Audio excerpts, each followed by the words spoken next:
Jessica, thanks for making me do this. I thought that it would be good to start, because we've been talking a lot about Marx today. I thought it would be good to start with, I looked up things that he said that I thought would be relevant to my wrapping this up. He said, before I speak, I have something to say. It's Groucho Marx, it's not.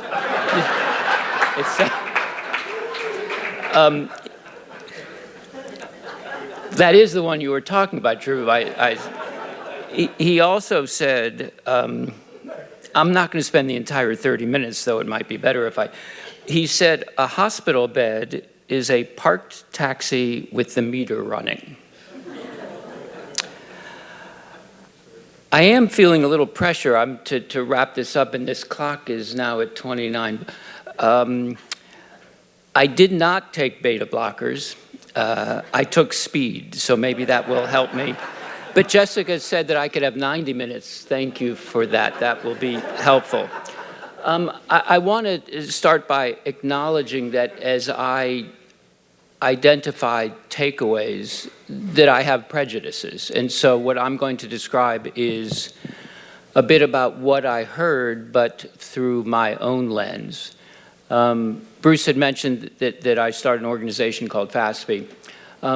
What we do is talk about ethics in the professions, but we are talking primarily about individual behavior, not about either the professions themselves, how they are formed, or about fixes to the professions. We're interested in individual behavior. I'm struck by, as I've thought about this over the years, the extent to which ethics in most of the professions, less so medicine, ethics is more what I'm calling tradecraft. So in journalism, ethical issues are around whether one source is enough, or two is the right number, or three is too many. In law, whether I can charge the same client twice for, well, I'm not going to talk about that. And so what I'm hearing today, what I'm searching for today, was around issues of personal behavior, of individual morality. So what you're going to be hearing is through that lens. I have a long list. I'll do my best. I want to start, though, with a recognition of the audience. I'm a little bit, I don't know how to think about the audience. The audience is incredibly impressive and interesting and incisive, but I wonder if there's a self-selection process here that leads to conclusions that not everybody would share. So, for example, in the list of what attributes matter, ethics was top. If we were to ask all doctors, would they share that view? I don't know, but it's worth thinking about the audience. I've been thinking about a concept recently that I've heard throughout the day, which is what I'm calling ethical tensions, ethical stress that professionals are feeling today, especially after January 20. There is tension that exists. And I think that one of the benefits of this group is the benefit of sharing those tensions, thinking about the stresses. But I think that's something that I don't know whether in the past those tensions were as evident, but I certainly feel them here. The question of professionalism, I guess I'm supposed to think about that. I was thinking about how a number of people were talking about how we think about professionalism may be changing, has changed over time. That led me to think about where the professions came from. And so I think about lawyers, the one-on-one relationship between the single practitioner and the client, the trusted advisor. the doctor who would make home visits, the journalist. I think that where the journalists, and I'll get to why I think of journalism as a profession in a moment. We think of the journalist in the old terms of the local journalist, the journalist whom we would probably meet at the bar drinking scotch. The business person, we think of, my organization thinks of business as a profession. And where does that come from other than maybe the corner store, the general store where, Troy, if you remember in 1860 or 65, sorry, you would go into the store and the store owners would know exactly what you needed because you had a relationship with them. Clergy, the pastor-parishioner relationship was different. Those don't exist today, and so I think that part of what I'm hearing and part of the challenge that I think we're all thinking about is how do we adapt to the new professional, the professional who's playing a different role than she played in the past. I've come to learn that words matter, certainly today. I was thinking, I have a son who's getting a PhD in something. I have no idea what it is. He wrote a piece recently, a few years ago, at the Venice Biennale in 2020, I think. The German entrant into it was the architectural Biennale. Why it would be an architecture was, imagine that it's 2038 and everything is perfect. Nationalism is gone. The environment is perfect. Everything has worked out just fine. And Jake, my son, wrote a piece about how language would have to have changed. Not that we would all be speaking Esperanto, but that even if we were speaking English, there were words that would have to come out of the language because they were electric, they were problematic. I would think today that in 2038 the word hoax might not exist, or other words, not that they're by definition problematic, it's just that they took on problematic meanings or they became electric. It made me wonder today whether we should just take the word professionalism out of the language or the word calling, because do we waste time thinking about the word? Do we waste time on the definition instead of what it means? That led me to think of Godwin's law. Do you know Godwin's law? Godwin said, in every conversation, especially one on the internet, email, eventually the word Hitler or Nazi will come up. It's just the way it is. And that's not productive to conversation. It stops conversation. And so I wonder, again, whether, well, my promise is I'm not going to use the word professionalism for the next 21 minutes and 25 seconds. The same with the word calling. I don't know that if it's productive. I wanted to spend, back to me, enough about you, I wanted to spend a minute about why there's this word Auschwitz in the name of the organization that I started. We look at the professionals back then. We look at the professionals who were acting in and around Nazi Germany. What happened because of the professionals. Hitler, no good, not interesting. Without the professionals, without the doctors, without the lawyers, without the business people, without all those, it would not have happened as it did. Everything was done under law. So we look at the lawyers and ask who they were and why they did what they did. The journalists became propagandists. The clergy became apologists. The business people built the machinery of murder. the doctors did unspeakable things. So who were they and what did they do and why did they do that is what's interesting to us, because we know two things. And this is hard to accept. One, they weren't forced to. We would like to think they were forced to. They were not forced to. And two, they were largely not ideological. So what motivated them and what can we learn from their motivations?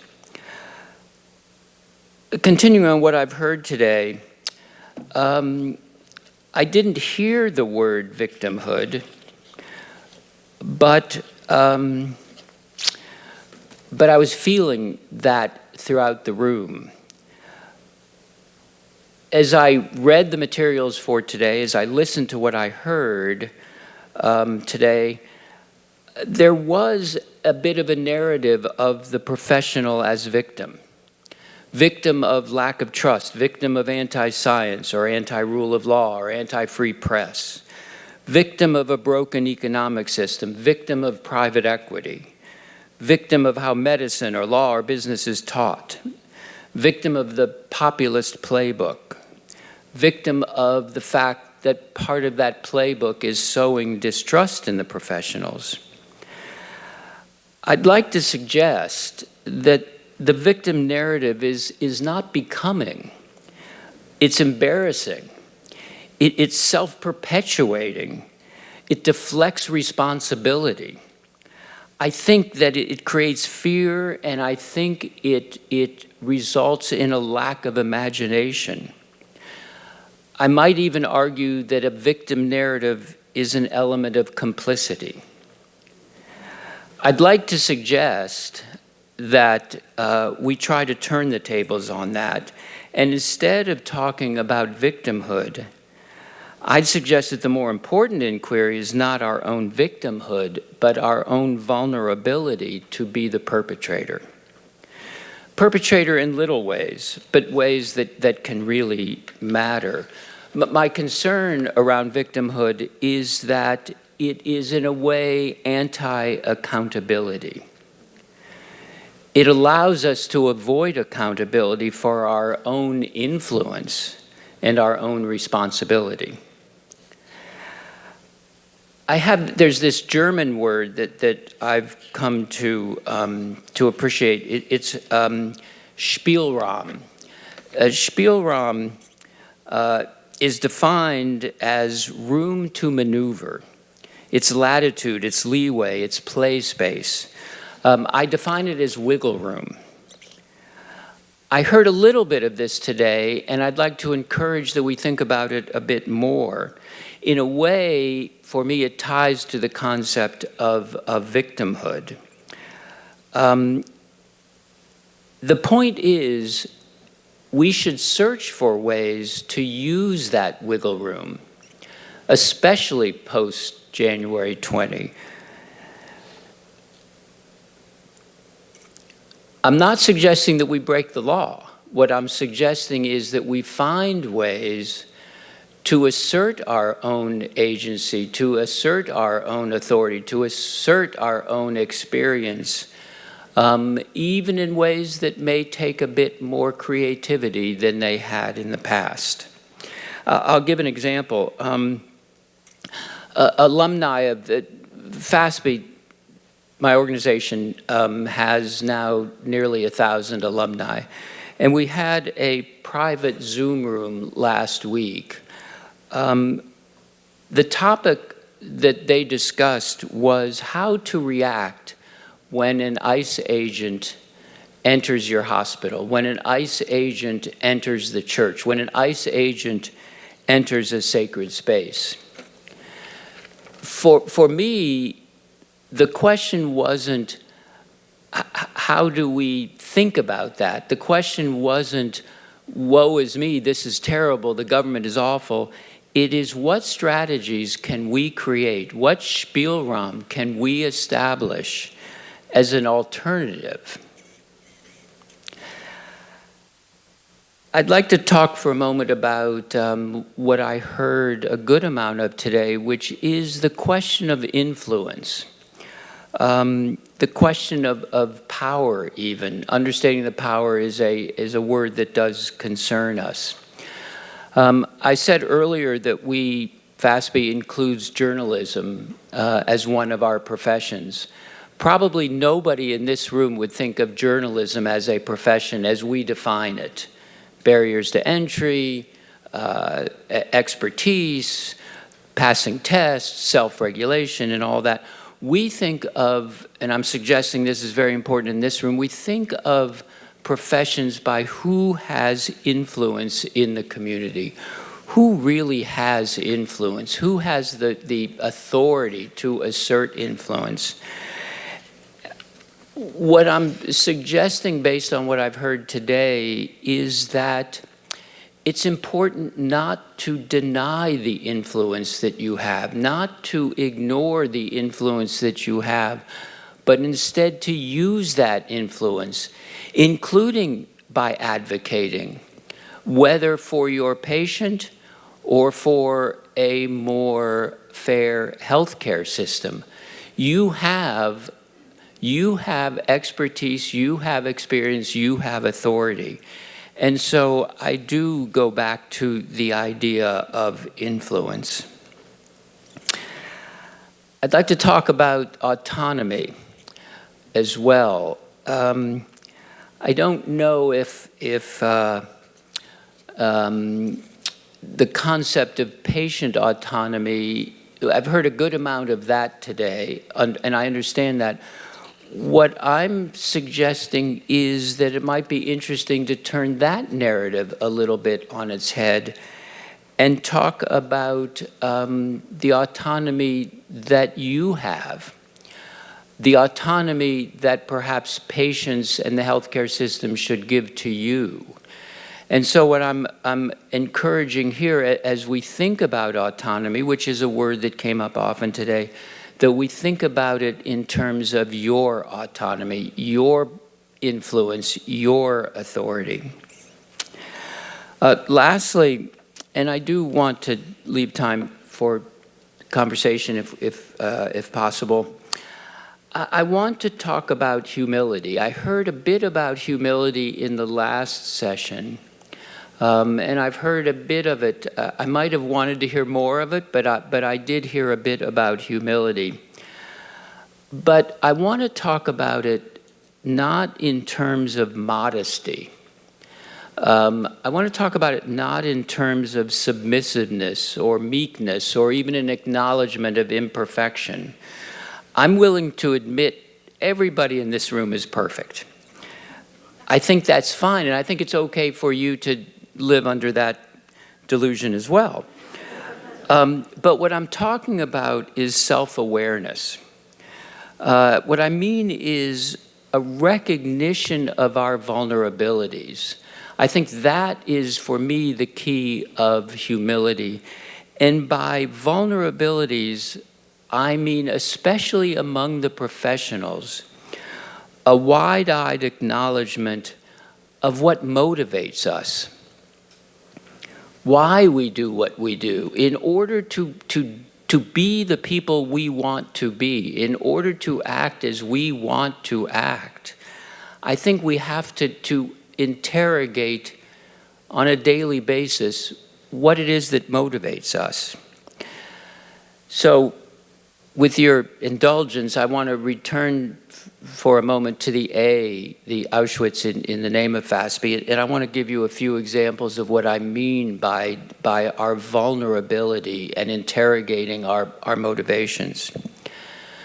The first gassings that were conducted by the Nazis were of the handicapped, mostly children.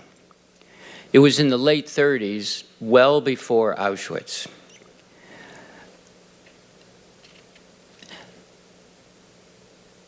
The act of these gassings of the handicapped, in fact, was the only medical crime on which Hitler put his name. It was the only medical crime that he authorized. It was designed and executed by doctors, 100%. What I want to describe for a moment is that one of the doctors, one of the most important doctors at what it was called T4, that the operation was T4.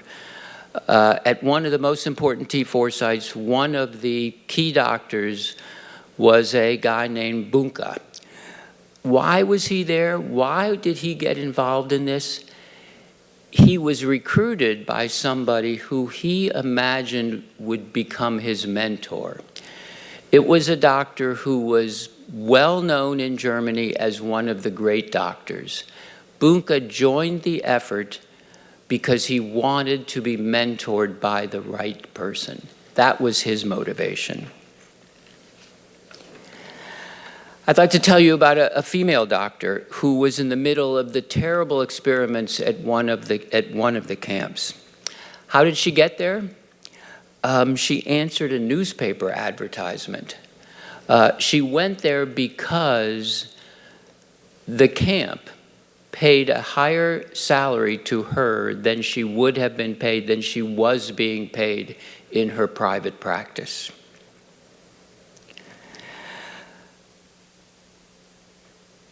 Many people think that the most heinous of the crimes committed by the doctors was not the experimentation, not the gassings. It was running the selections at Auschwitz, one way or the other, to the gas chambers or not. Why was it the doctors who were playing that role? Many of them often even in white coats. It was because they lent an air of legitimacy to the process. So what do we learn about that? Again, what do we learn about that other than the authority that you have because you are doctors?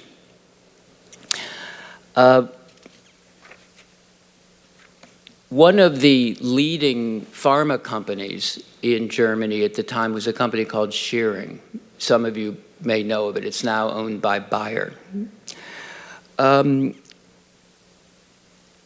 Schering was intimately involved at one of the most awful buildings that exist there. It's the building where there was experimentation to identify the most efficient means of sterilization. Schering was there running the mixing of the cocktails, trying to find the exact right drug that would be the most efficient. Schering even seconded somebody to that block, to those experiments. What do we learn about that other than maybe a fascination with science? Maybe an inability to think about the consequences of what we're doing?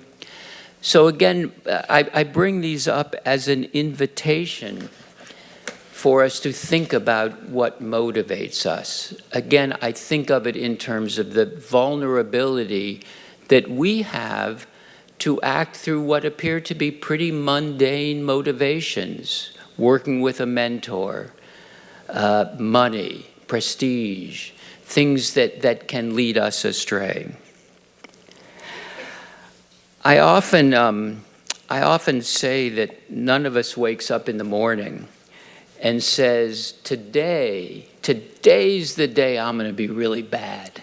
Today is bad David Day. It's probably a given, but I don't do it consciously. I don't wake up and say, today's the day that I'm really going to ignore what I know to be right. So I'm here to suggest that the stakes involved in what you do are higher because of who you are. And so I'm inviting you, doctors, other professionals, but I have a special feeling about doctors, to think about the influence that you have and the power that you do possess. I want to end by violating my son's admonition and ignoring Godwin about how I think about professionalism. For me, professionalism is acknowledging responsibility. It's about interrogating motivations. It's about realizing impact. For me, the alternative to that is of complacency. The alternative of complacency, the alternative of not advocating, the alternative of fighting against the influence you have is complicity. And so I'd like to suggest that especially today, complicity just cannot be an answer. And so I trust you to take that urge and not be complicit in what is an unfair system becoming increasingly unfair. In 4 minutes and 30 seconds, any criticisms? Jess, you asked. I did. I'm going to hide under the table now. Any comments or thoughts? Questions? I just wanted to thank you for the clarity of your words. It is so easy, and I've been struggling, if I'm being honest, as I've been thinking about and reflecting on our conversation about the gap between what we're talking about and how we're approaching the issue and what is being experienced by people, both some in this room, many others outside this room, and by our patients and communities who are some of the most courageous people I've ever met, frankly brilliant in thinking about how to address these issues with far less privilege. About a month ago, we framed this idea of what it means for us to lean into our courage to not be complicit, to engage in ways in which we can challenge how we can be better ancestors by reflecting on where we are upholding the system, having a clear-eyed analysis of how the system is actually functioning and our role in it, and what it means for us to have the humility to stand with in support of. And the way you framed it and the way in which you described how easy it was for ordinary people today, all of us, to just go along because it's so much safer and easier, and it protects what we think we have, even as it destroys the best of who we are and can be to one another. So I just want to thank you for naming it, for saying it, and for drawing back from history so that there isn't a generation looking back at us, telling the story of what they did in this moment in time. What did we as a profession choose to do? And what decisions did we choose to make? And for whom?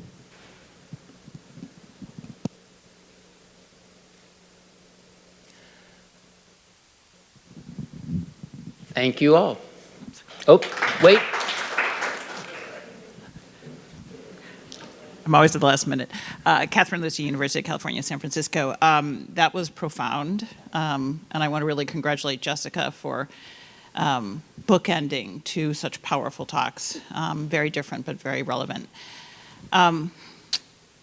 You mentioned that the physicians at Auschwitz or anyone doesn't get up in the morning and say, today is the day I'm going to forget all, I think is moral.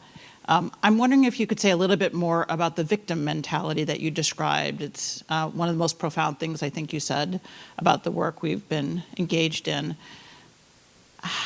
It's not getting up one day that gets us into a victimhood mentality.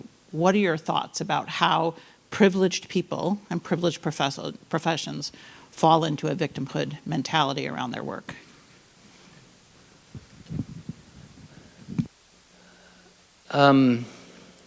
I've already taken 7 seconds. Victimhood, I think, is easy. I think that it can be a default position. I think that it can be a default position to frustration. It can be a reaction to an inability to find answers and act on them. I think that it's just too easy. And we were talking about this. Maybe you should answer this question, because it's something that I think that we all do default to. Even the elite like to feel that they're victims. Think about how silly that is. But I have no answer then. I think it's easy.